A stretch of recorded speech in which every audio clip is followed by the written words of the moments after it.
Yes नमस्कार। आज अपन गणित का चैप्टर 2 में पूरे कर दिए।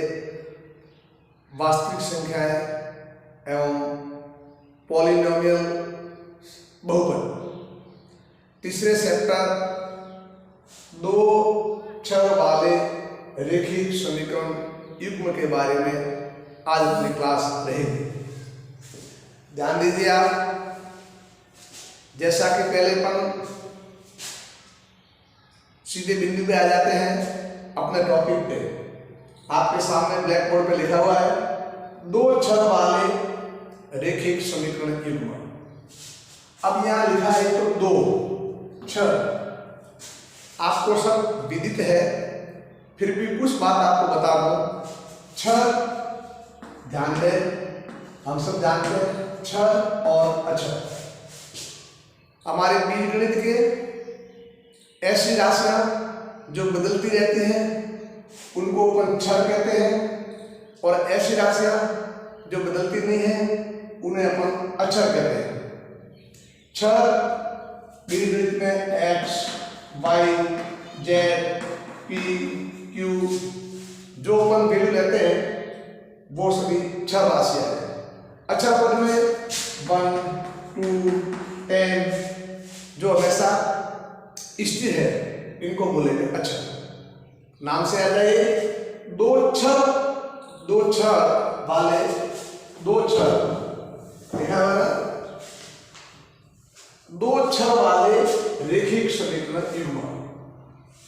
यहां से अपन आगे बढ़ते हैं। चर कितने होंगे? 2। रेखिक समीकरण ये भी हमने नाम सुना है। जैसे मेरे पास एक समीकरण है x + 3 = 7। यह मेरे पास एक समीकरण है, और कैसा समीकरण है यह समीकरण हमारा रेखिक समीकरण है। रेखिक समीकरण है, लेकिन कितने चर वाला है? एक चर वाला है।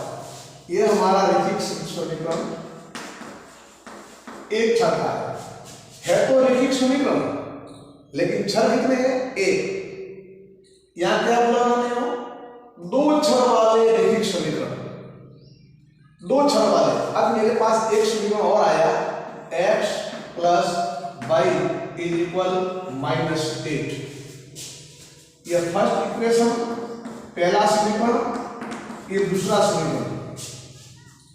व्यवस्थित ध्यान दीजिए आप, जब यहां पर x + 3 = -7, यह है तो कौन सा समीकरण? रेखिक समीकरण, किंतु कितने चर वाला है? एक चर वाला। कौन चर है वो? x। यहां आ जाइए समीकरण 2 में। समीकरण 2 में बच्चों यहां पर है तो हमारा रेखिक समीकरण, किंतु कितने चर वाला है? 2 चर वाला। x + y = -8। तो इसे हम क्या बोलेंगे? 2 चर वाला रेखिक समीकरण। आगे बढ़ते हैं। बात होगी 2 चर वाले रेखिक समीकरण युग्म है। यहां अब मैंने इसको यहां से बता दिया। मेरे पास अब ये समीकरण है, कौन सा? x + y = -8। कैसा समीकरण है? रेखिक समीकरण है। कितने चर वाला है? 2 चर वाला। मैंने एक और समीकरण लिखा है यहां पर, 2x - y = 15। अब आप मुझे बताइए, आपके सामने कितने समीकरण है?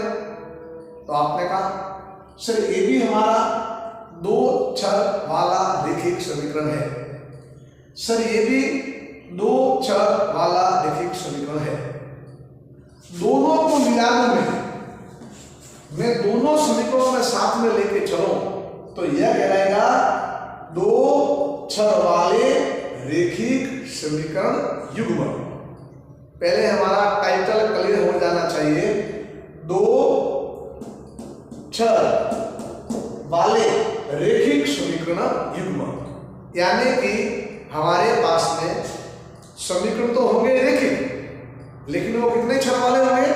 2 छड़ वाले होंगे, एवं वो भी अकेला समीकरण नहीं होगा, उस समीकरण के साथ में और एक ऐसा और 2 छड़ वाला समीकरण आएगा, और जिन्हें हम बोलते हैं 2 छड़ वाले रेखिक समीकरण युग्म।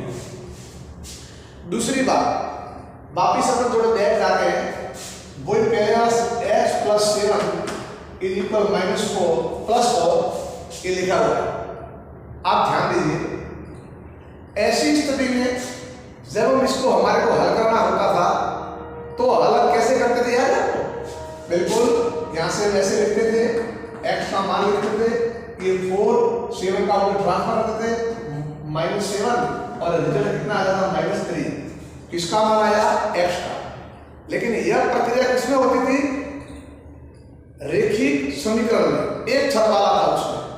अब हमारे पास छड़ 2 हैं, एक छड़ x है, एक y है, और अपने को इन दोनों के मान निकालने हैं, यानी अपने को x का मान भी ज्ञात करना है और y का मान भी ज्ञात करना है। तो 2 छड़, दोनों का हमें मान ज्ञात करने, ऐसी स्थिति में हमारे को एक समीकरण न दे करके उन्होंने समीकरण का एक युग्म दिया। तो इस प्रश्नावली में हम क्या पढ़ेंगे? 2 छड़ वाले रेखिक समीकरणों के हमारे पास में युग्म होंगे, पेयर होगा, जोड़ा होगा। उन दोनों समीकरणों की सहायता से आपको x का मान और y का मान ज्ञात करना है। इतना x का मान होगा, इतना y का मान। नेक्स्ट टॉपिक आप ध्यान दीजिए। अब प्रश्न ये पूछता है, प्रश्न ये खड़ा होता है कि इनका मान, ये 2 समीकरण है। पहले आगे बढ़ने से पहले आपको थोड़ा और समझाने के लिए देखो, मैंने यहां लिखा इन्हीं समीकरणों को आप ध्यान दें। जैसे हमने एक समीकरण लिखा ना आपके सामने, मैं यहां लिख देता हूं इनका मानक रूप, इनका मानक रूप। अगर आपको 2 छड़ वाले रेखिक समीकरण युग्मों का मानक रूप समझ में आ गया तो आपको कोई समस्या आने वाली नहीं है। मोस्ट प्रश्नावली है, बीजगणित की प्रश्नावली है, थोड़ा मनोयोग से ध्यान से समझे। मेरे पास देखो, मैंने यहाँ क्या लिखा होता है, 2x + 3y = 15, समझे इसको आपने। और एक मैंने ये लिखा आपको, x - y = 8। ये मेरे पास 2 समीकरण है, फर्स्ट समीकरण एंड सेकंड समीकरण। मैंने भी क्या किया, इस 15 को मैं इधर लेके आता हूं तो क्या हो जाएगा, -15 = 0। 8 को मैंने इधर लाया तो क्या रिजल्ट आया, -8 = 0। यह समीकरण पहला है, यह समीकरण सेकंड। किसी भी प्रश्नावली की शुरुआत के लिए सबसे पहले इनका आप मानक रूप से, बेसिक हमारी मजबूत हो जाएगी। इस प्रश्नावली में कहीं भी अपन नहीं अटक सकते। प्रश्नावली हल करेंगे, लेकिन आज के लेसन में पूरा इसका बेसिक समझ लो। तो यह हमारा रेखिक समीकरण कितने छड़ वाला, 2 छड़ वाला। यह हमारा रेखिक समीकरण कितने छड़ वाला, 2 समीकरण। तो ये क्या है, 2 छड़ों वाले रेखिक समीकरण का युग्म हुआ, जोड़ा हुआ। अब मैंने यहां क्या लिखा है, किनका मानक रूप, किनका मानक रूप, इनका मानक रूप। 2 छड़ वाले रेखिक समीकरण युग्म का मानक। आप याद करो, जैसे कि आपको बहुपद में रेखिक बहुपद का मानक रूप लिखाया था, इसी तरह से आपको दीर्घात बहुपद का मानक रूप लिखाया था। तो थोड़ा यहाँ पर समझ लो कि इनका मानक रूप क्या है। ध्यान दीजिए, है ना, यहाँ x, यहाँ भी x, यहाँ y, यहाँ y। तो हम क्या करेंगे, अब ये जो 2 है ना, 2, एक इसका गुणांक है, प्रथम समीकरण के x का गुणांक। ये 3 कौन है, प्रथम समीकरण के y का गुणांक। -15 कौन है, प्रथम समीकरण का अचर। यहाँ पर जो 1 है ना, वो कौन है, द्वितीय समीकरण के x का गुणांक। यहाँ पर जो -1 है ना, वो कौन है, y, द्वितीय समीकरण के y का गुणांक। यहाँ जो -8 है ना, वो कौन है, द्वितीय समीकरण का अचर। तो ऐसी स्थिति में क्या करो, आप इसको मान लो x1, इसको मान लो y1, है ना। x1 तो x में लिखिए, x यहाँ भी, y यहाँ भी, y यहाँ भी, ये बदल रहे हैं, देखो। तो हम क्या करेंगे, इसके लिए ऐसे करते हैं, क्या हमने लिखा a1x, लिख रहा है आपको a1x plus b1y plus c1 बराबर 0। इजी वे में समझे, प्रथम समीकरण के जितने भी जो हमारे अचर पद है जो छह से गुना किए बैठे हैं a1 b1 c1, तो आप मानक रूप को बना सकते हो। 2x, x तो मैंने होगा वही लिखा, a है, इसका गुणांक है x का। मैंने यहाँ पर a क्यों नहीं लिखा, a दो आने वाले, इसमें भी a है, इसमें भी, इसलिए मैंने इसको नॉमिनेट किया a1x plus b1y plus c1 बराबर 0। अब यहाँ मैंने इसका रूप क्या लिखेंगे, अब यहाँ में a को क्या बोलूंगा a2x plus b2y plus c2 बराबर 0। अच्छी तरह से आप लोग स्पष्ट हो जाओ, तभी आपको समझ में आएगा।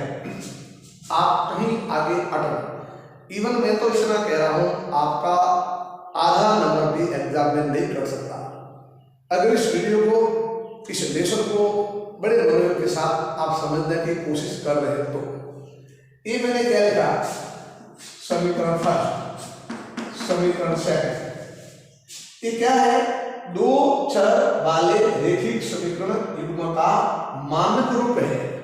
कैसे, बार बार मैं ओठों पे लाओ उसको, a1x plus b1y plus c1 is equal 0, a2x plus b2y plus c2 is equal 0।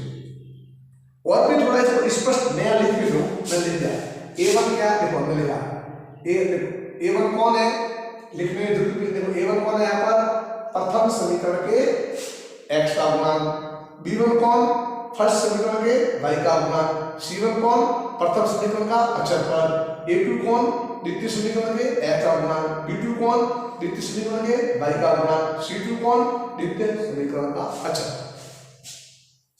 अब देख लीजिए, मेरे पास में वही वाला लिखा है minus 2x plus 3y minus 8, और एक मेरे पास बराबर 0, एक मेरे पास लिखा है 1/2x plus 7/3y minus 1/2 is equal 0।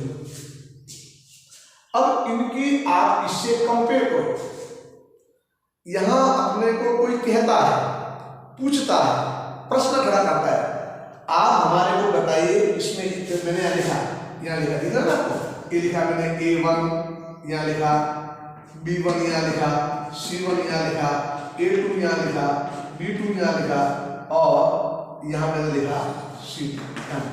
a1 कौन, हमें बिल्कुल विचलित नहीं होना है, हम सीधा जाएंगे। सर 1 की बात आ रही है तो पहले हमारी नजर कहाँ जाएगी, समीकरण नंबर फर्स्ट। जब 1 लिखा हुआ है हम यहाँ नजर डालेंगे नहीं, a1 b1 c1 तक हम समीकरण नंबर फर्स्ट देखेंगे। तो फर्स्ट में देखा a कौन है, x का गुणांक तो -2, b1 कौन है, y का गुणांक, पहले समीकरण की बात कर रहा हूँ, ये 3 आ गया, c1 कौन है -1, बस हमने लिख दिया।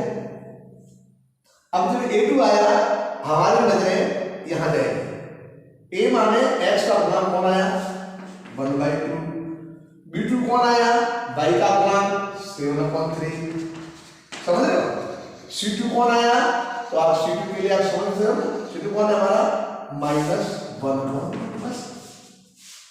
तो अभी तो हम इसकी प्रस्तावना समझिए कि दो चर वाले रैखिक समीकरण युग्म क्या होते हैं, यहां तक तो हम स्पष्ट हो गए। अब नेक्स्ट प्रश्न यह खड़ा हुआ कि इनका मानक रूप न समझा। मानक रूप समझने के बाद में हम इस बात से परिचित हो गए, a1 b1 c1 a2 b2 c2 को अपन आराम से ज्ञात कर सकते हैं दो चर वाले रैखिक समीकरण युग्मों को देख करके। देखिए यहाँ एक कभी थोड़ी हमारे लिए उलझन वाली बात आ जाती है, यह समीकरण कभी ऐसे लिखा है, हाँ है ना। अब आपको पूछे कि c1 का मान बोलो, तो हमारे बहुत सारे विद्यार्थी घबरा जाते हैं। घबराने का मतलब वो उल्टा सीधा लिख देते हैं, कंफ्यूजन हो जाता है। कभी भी हमेशा जो C1 हमने यहाँ माना है सभी समीकरण के लेफ्ट हैंड साइड में है।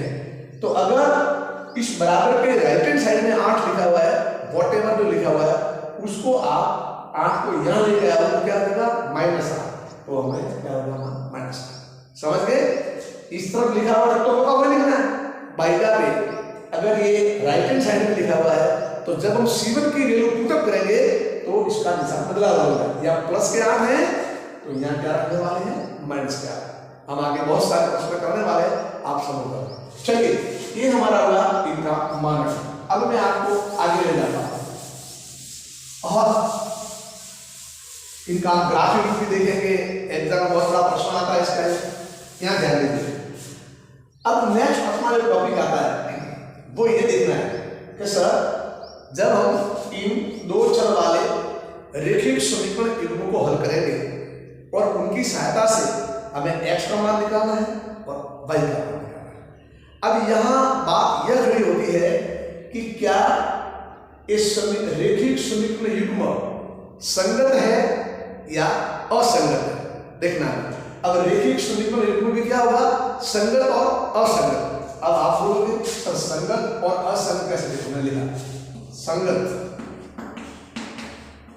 या असंगत, दो परिणाम क्या लिखा, यह रेखिक समीकरण युग्म संगत है या असंगत। संगत का मतलब जिसमें x का मान हम ज्ञात कर सके, y का मान ज्ञात प्राप्त कर सके, और असंगत का मान यानी इसका कोई हल नहीं है, न x का मान ज्ञात किया जा सकता है न y का मान। यानी जिस समीकरण निकाय को अपन हल नहीं कर सकते वो निकाय कैसी हुई, असंगत, और जिसको हल कर सकते हैं वो कैसी हुई, संगत। हल करने का मतलब इसमें x और y का मान ज्ञात कर सकते हैं, हल नहीं करने का मतलब जिसमें x और y का मान ज्ञात किया जा सकता नहीं। ठीक, क्या मैं लिख दिया। संगत को कैसे समझेंगे, जहां पर x एवं y का मान ज्ञात कर सकते हैं। असंगत का मतलब यह हुआ जहां पर x एवं y का मान ज्ञात नहीं कर सकते, यानी कि वो संभव ही नहीं है। जहां पर x और y का मान आएगा वो हमारा रेखिक समीकरण में कैसा हुआ, संगत, और जहां पर x और y का मान हम ज्ञात नहीं कर सकते वो क्या आ जाएगा, असंगत। इतना सीखने के बाद हम देखेंगे कि सर इसमें कौन सा हमें कैसे मालूम पड़ेगा कि संगत है या असंगत है, हमें कैसे मालूम पड़ेगा कि x और y का मान ज्ञात होगा नहीं, वो हम आगे लेते हैं। अब इनके मान भी जब असंगत है तब तो हल होने का प्रश्न नहीं भाई। जब ये हमारा रेखिक समीकरण युग्म असंगत है तब तो हल होने का प्रश्न नहीं, लेकिन जब ये संगत है x और y के मान आ सकते हैं तो कितना मान होगा x का और कितना होगा y का। तो अभी मैं आपको एक डायग्राम बताता हूं, इसके माध्यम से समझो। आप इधर देख लीजिए, आप मैंने बता दिया है ना, दो प्रकार के हमारे में कौन से, संगत और असंगत। अब यह लिखता आपको बता करके इधर देखो, आप क्या करना, नेक्स्ट अपन क्वेश्चन लेंगे पर इसको पहले एकदम स्पष्ट हो जाओ, इसके बारे में एग्जाम में हमें पूरे में से पूरे नंबर लेंगे। हम कैसे मालूम करेंगे कि सर ये संगत है, कैसे मालूम करेंगे ये असंगत है।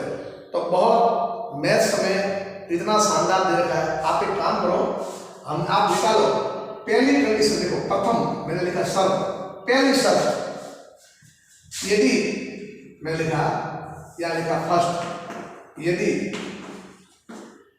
ये लिखा देखो आप, यदि इफ a1 अपॉन a2 बराबर नहीं है b1 अपॉन b2। समझदार आपको सर क्या लिखा है, नॉर्मल सी बात है, a1 अपॉन a2 किसके बराबर नहीं है, b1 अपॉन b2 के। अगर ऐसी पहली कंडीशन यही चेक करो, समीकरण निकाय युग्म आपके सामने, आप में से ये मान निकाल दो। कल किसने पूछ दिया कि ये संगत है या असंगत, तो आपको एक ही काम करना है, सबसे पहले आप A1/A2 और B1/B2 निकालो। अगर दोनों बराबर नहीं आते हैं तो बोलो, तो हम कहेंगे यह संगत है। कैसा है? संगत है। A1/A2 बराबर नहीं है B1/B2 की, तो क्या है? ये कैसा होगा? संगत, यानी मान आएंगे। और हल भी कैसे होंगे इनके? हल अद्वितीय होंगे। अब आप कहेंगे कैसा? अद्वितीय का मतलब होगा यानी स्पष्ट रूप से x का मान भी आएगा और y का मान भी आएगा। और ध्यान रखो, जब इनका ग्राफ बनाएंगे, भाई आप ध्यान रखो, ये दो समीकरण रेखिक है ना, इसका भी ग्राफ है, इसकी भी सरल रेखा है, ये तो हम जानते हैं। रेखिक समीकरण का जो आलेख खींचेंगे वो सरल रेखा है। तो हमारे पास दो रेखिक समीकरण है ना युग्म में, तो दोनों का अगर ग्राफ खींचेंगे तो ग्राफ पेपर में कितनी लाइन आएगी? सीधी दो, एक ऐसे एक दो आएगा। अगर A1/A2 बराबर नहीं है B1/B2 के, तो पहली बात ये संगत है, हल अद्वितीय है। और ग्राफ में क्या मालूम है? दोनों रेखाएं, देखो आलेख में दोनों रेखाएं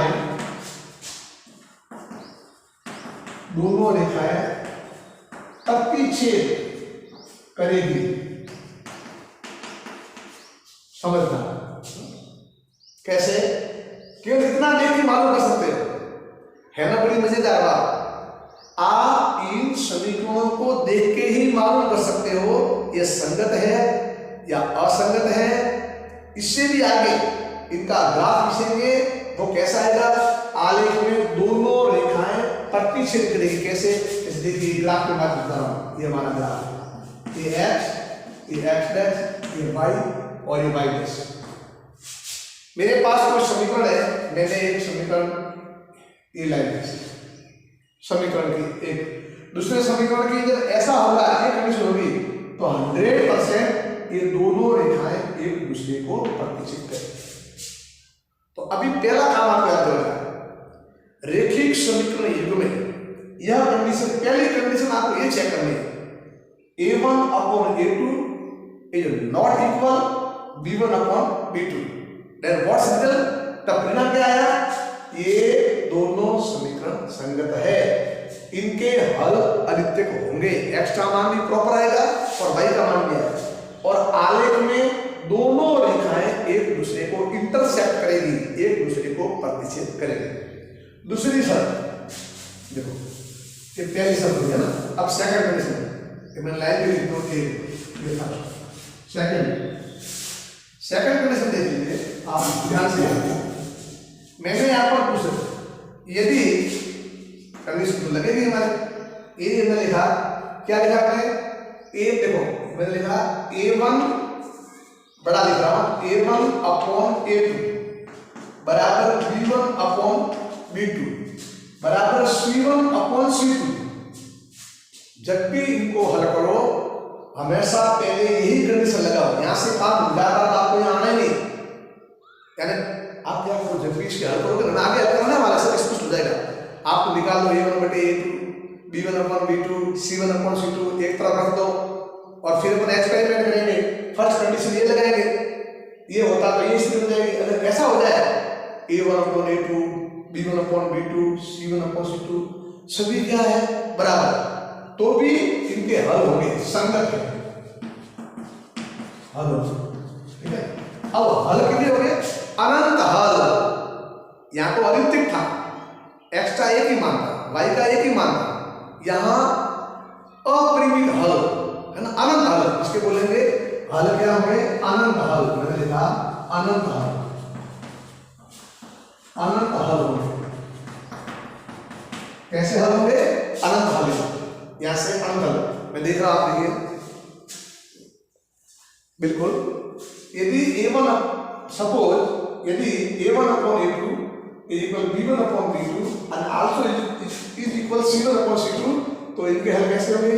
संगत होंगे और अनंत हल होंगे। आप बोलो तो अनंत हल का मतलब क्या? x x के कई असंख्य मान हो सकते हैं। कैसे, अभी हम आगे समझेंगे, अभी इतना है। अब आपके मन में प्रश्न खड़ा होता है कैसे इनका ग्राफ खींचेंगे, वो ग्राफ कैसा बनेगा। यहाँ तो आपकी जो दोनों ग्राफ की आपने रेखा सरल रेखा खींची थी, एक दूसरे को प्रतिच्छेद कर दी। यहाँ क्या होगा, वो दोनों रेखाएं एक दूसरे की समपाती होगी। क्या होगी, देखो देखा, दोनों रेखाएं समपाती होगी। दोनों रेखाएं संपाति होना मतलब कैसे, एक दूसरे पर मिलना, ओवरलैप होना। इधर देखो आप, ये ग्राफ है ना, ये हमारा ग्राफ है। यहाँ ये हमने लिखा x, y और y। समझना, ऐसी कंडीशन बन रही है। तो इस कंडीशन में मान लो मैंने एक ग्राफ खींचा, जैसे मान लो मैंने ये ग्राफ एक रेखिक समीकरण खींचा, मेरे पास दो है, दूसरे का आपने ग्राफ खींचूंगा तो वो लाइन भी इसके ऊपर ही आएगी। शायद समझ गए होंगे आपको। पहले समीकरण की सरल रेखा ये आएगी और दूसरे समीकरण की जो ग्राफ वाली रेखा आएगी वो इसके ऊपर, ये क्या हुई, समपाती हुई। तो ध्यान रखिए, जब when a1/a2 is equal b1/b2 also is equal c1/c2, तो यह समीकरण रेखा कैसी होगी, संगत होगी। और इसके हल है वो कैसे होने वाले हैं, अनंत हल होने वाले हैं। और दोनों रेखाएं कैसी होगी, समपाती। अब मैथ्स में बोर्ड एग्जाम में कैसे कैसे प्रश्न पूछते हैं वो बारे में बताऊंगा, पहले आप समझो, इसका बेस मजबूत कर दो आप। अब तीसरी कंडीशन और फिर हमारा लेसन पूरा हो जाता है। कौन सी है तीसरी कंडीशन, मैंने यहाँ भी लाइन लिख दी, देखो तीसरी कंडीशन नंबर थर्ड, यदि देखना a1/a2 यह तो बराबर है b1/b2 के, लेकिन बराबर नहीं है c1/c2 के। देखना, जब भी आपने जांच करने का पूछे तब पहले आपको यह टेस्ट करना है, बाद में यह टेस्ट करना है और सबसे लास्ट में a1/a2 इसका मान तो है इसके बराबर b1/b2 के, लेकिन किसके बराबर नहीं है, c1/c2 के। तो हम बोलेंगे असंगत है। असंगत मतलब no solution of x and y, x और y का यहाँ पर कोई हल नहीं है। ठीक है, असंगत, कोई हल नहीं। हमने लिखा कोई हल नहीं। और यहां देखिए, ये आलेख वाली बात, ये आलेख यहाँ, ये आलेख पर यहाँ क्या होगा, दोनों रेखाएं एक दूसरे के पैरेलल होगी, एक दूसरे के समांतर होगी। तो हमने लिखा दोनों रेखाएं, देखो बोर्ड पे दिख रहा है तो बोल रहा हूं, दोनों रेखाएं एक दूसरे के समांतर होती है, समांतर होगी। पैरेलल, समांतर से लिखना, समांतर होगी। ग्राफ के माध्यम से ग्राफ को इधर देखिए, जो पहले वाला ग्राफ था उसमें तो हमने देखा था, अब इसमें कैसे बनी हो, यहाँ देख लीजिए, ये हमारा ऐसे, ये x डैश, ये y डैश, मूल बिंदु। अब यहाँ पर जो दोनों रेखाएं आएंगी वो एक दूसरे के समांतर होगी। ये मतलब हमारे इस बात में बिंदु है, ये देखो आप, ये पहले समीकरण की सरल रेखा है, उसका आलेख है, ये दूसरे समीकरण का आलेख है। दोनों रेखाएं कैसी हुई, समांतर। जब वो मिलेगी भी नहीं तो आंसर कहां से आएगा, तो ये कैसे हुए, असंगत हुए। दोनों रेखाएं क्या हुई, एक दूसरे के समांतर हुई। और पहली वाली, ये कौन सी वाली कंडीशन है, थर्ड वाली कंडीशन। ये कौन सी वाली कंडीशन है, सेकंड वाली। फर्स्ट वाली कौन सी थी, यहां भी देख लो आप, ये x, ये x', ये y और y डैश मूल बिंदु। उसमें क्या लिखा था हमने, दोनों रेखाएं एक बिंदु पर काट रही है, एक दूसरे को इंटरसेक्ट कर रही थी, प्रतिच्छेद कर रही थी, है ना, वो यहाँ पर। और यहाँ क्या है हमारे, यहाँ हमारे समांतर, यहाँ समपाती और यहां हमारा क्या हुआ, प्रतिच्छेदन।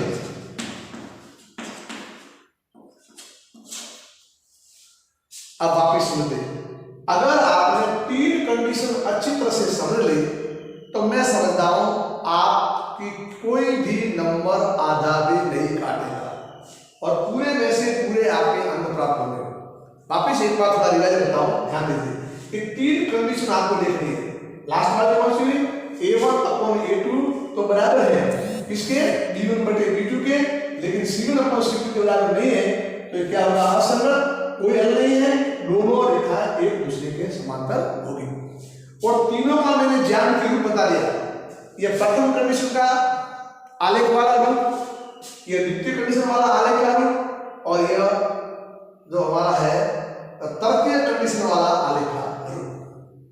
आइए आज हमने क्या पढ़ा, क्या देखे, कल अपन प्रश्नावली एंटर करेंगे और 3 लेसन में इसको पूरा करेंगे। ठीक है, बोर्ड की एग्जाम हमारे नजदीक आ रही है, आप लोग पढ़ ही रहे हैं, पढ़ने वाले बच्चे बहुत मेहनत करते हैं, अच्छी बात है। आपको बिल्कुल मानसिक तनाव न रखते हुए धैर्य के साथ और अति उत्साह के साथ मेहनत करो तो भगवान आपको सफलता 101% देगा। यहाँ देख लीजिए, 2 मिनट में इसको वापिस कंपेयर करता हूँ, ध्यान दीजिए। आज हमने शुरुआत की थी 2 चर वाले रेखिक समीकरण युग्म की। यहाँ देख लीजिए, ये हमारे 2 समीकरण है, ये भी रेखिक समीकरण है, ये भी रेखिक समीकरण है, इनका युग्म आया हुआ है, 2 चर है, एक x है, एक y है, तो ये पूरा मिलके क्या हुआ, 2 चर वाले रेखिक समीकरण युग्म। ये उसका मानक रूप लिखवाया आपके होठों पे आया हुआ से a1x + b1y + c1 = 0, a2x + b2y + c2 = 0। प्रथम समीकरण जब भी a1 का नाम आता है समीकरण नंबर फर्स्ट है, जब 2 नाम आता है समीकरण नंबर सेकंड है। अब यहाँ आने के बाद हमने ये देखा इनका हमारे को हल ज्ञात करना है। हमने 2 बात बोली थी, रेखिक समीकरण युग्म 2 प्रकार के, एक संगत एक असंगत। संगत से मतलब जिनका हल होता हो, असंगत से मतलब इम्पॉसिबल, हल नहीं कर सकते। तो यहाँ हमने देखा, इसको देख के मालूम कर देंगे अपन संगत है या असंगत है। संगत है तो कैसा, तो देख लीजिए, हमने यहाँ पे पहले बोला इनको हल करो, सबसे पहले a1 अपॉन a2 निकाल देना, b1 अपॉन b2 निकाल देना, c1 अपॉन c2 निकाल देना। एक तरफ पड़े हैं, आगे करने वाले हैं, तब और भी आपको स्पष्ट समझ आएगा। पहली कंडीशन लगाओ, a1 अपॉन a2 का मान b1 बटे b2 के बराबर नहीं है, तो आप डंडे की चोट पे कह दो इन दोनों समीकरणों का जो ये संगत है, इनका हल कैसा है, अद्वितीय होगा, और इनसे जो आलेख बनेगा, ग्राफ बनेगा, वो एक दूसरे को प्रतिच्छेदी रेखाएं करेंगी। Number 2, a1 upon a2 is equal b1 upon b2 and also equal c1 upon c2, तो हम बोलेंगे ये हमारा संगत है, अनंत हल होंगे और दोनों रेखाएं कैसी होंगी, इसकी एक दूसरे के ऊपर संपाती होंगी, ओवरलैप करेंगी।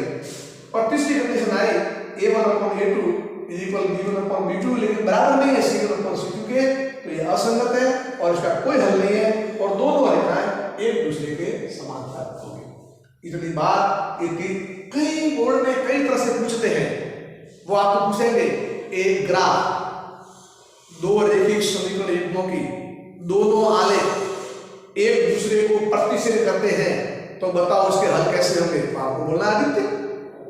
एक दूसरे के संपाती है तो कैसे हल होंगे, तो अनंत। एक दूसरे के समांतर तो कैसे हल होंगे हमारे, तो हम बोलेंगे कोई हल नहीं। इस तरह से कई प्रश्न हम कल करने वाले हैं और आज के इस लेसन को यही हम विदा देते हैं।